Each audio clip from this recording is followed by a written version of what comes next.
Now, none of us want to deny kids the future that they would want for themselves, right? So none of us argue about people's sexualities, and none of us really argue about people's genders for obvious reasons, right?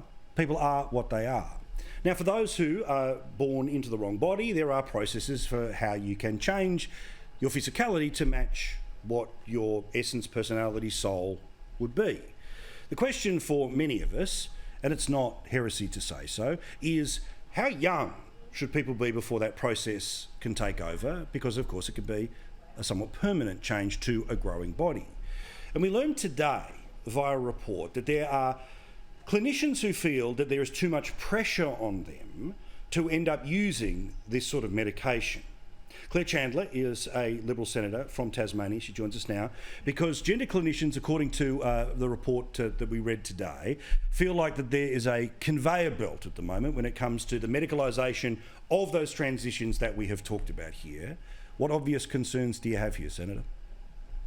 Well, I have the same concerns here, Paul, that I have heard from parents, from doctors, from medical professionals, from detransitioners all over Australia and all over the world about how children are being treated for gender dysphoria when they go to Australian gender clinics. These children, like you say, are receiving life-altering treatments, whether that's puberty blockers or cross-sex hormones to affirm their gender identity, without necessarily having an adequate understanding of what alternative treatments might be available to them. And I think this is an incredibly important study that we're seeing come out from Australian medical professionals at the moment who are at the coalface, who are at these gender clinics, and they reference a number of the issues that they keep seeing occurring with these children, that they're coming to these clinics with very preconceived ideas about what sort of treatment they want to seek out, and there are a number of influences that they name up regarding that, whether it's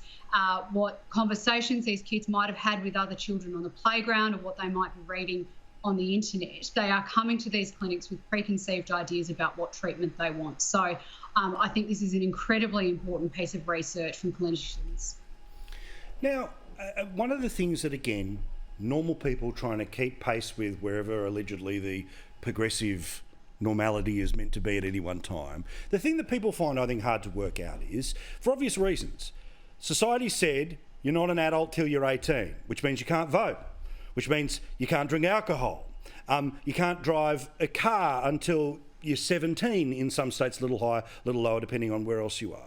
There are people, conversely, saying that we need to lift the age of criminal responsibility from 10 to 14, but exactly the same forces would turn around and tell us that somebody who is in single digits, someone who's 9 or 8, even younger, is in a position to make the decisions we are talking about here. That, at its heart, is what people don't understand. People understand what transgenderism is. People understand what gender dysmorphia is. People understand how difficult that would be for anyone going through it. But how has it become an evil thing to try to match up those clear contradictions and contradictory positions that we have regarding the concept of children, teenagers, adulthood, responsibility? Look, I think that those are all very genuine questions, Paul. And like you say, we need to know more about what is actually occurring at these gender clinics and more about the data that sits behind them, the clinical pathways, what the long-term impacts are on these children when they are receiving these treatments. And I have certainly requested from state health departments that they make that data available so that it can be publicly examined and criticised if necessary. Unfortunately, those state health departments have refused my request to release that data at this point. But like you say, this is an incredibly important issue to so many Australians, and I think Australians deserve to know what's happening at these clinics. There needs to be some more transparency here, and the health bureaucrats need to be transparent and provide the data so we know what's going on.